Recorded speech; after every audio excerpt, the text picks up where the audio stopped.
Ducky भाई की wife की एआई डीपफेक वीडियो जो रिलीज हुई थी उसकी ओरिजिनल वीडियो का पता चल चुका है और ये पाकिस्तानी सेलिब्रिटी में किसी के साथ डीपफेक वीडियो का पेश आने वाला पहला वाकया है।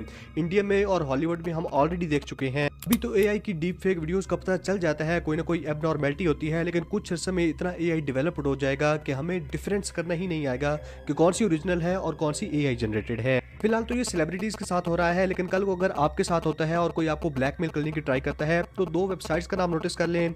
एक तो haveibeenpawned.com है। इसमें आपने अपना ईमेल डालना है, आपका ईमेल हैक तो नहीं है, आपके पिक्चर्स वीडियोस कहीं आपके फ़ोन से ही लीक ना हो जाएं, उस चीज़ को जहाँ से चेक कर सकते हैं। दूसरे नंबर पे stopncii.org, इस पे आके अपना डाटा दे देना है, फेशियल डाटा, पिक्चर्स वगैरह अपलोड करनी है। उसके बाद अगर आपके फेस से कोई वीडियो क्रिएट करता है तो उस वीडियो को आप खुद नेट से रिमूव कर सकते हैं। बाकी फिलहाल एआई जनरेटेड और ओरिजिनल वीडियोस में डिफरेंस नोटिस करने के लिए जो आईज की मूवमेंट्स होती हैं, फिंगर की मूवमेंट्स, लिप्स की मूवमेंट्स जो होती हैं, अगर कोई वोकल्स हैं उस वीडियो में तो उनको चेक कर लिया करें। एआई जनरेटेड वीडियोस का डिटेल्स में खुद ही पता चल जाता है। और उसके अलावा अगर आपको कोई ब्लैकमेल करने की ट्राई करता है तो लोकल साइबर क्राइम ऑफिस में जाके आप रिपोर्ट कर सकते हैं।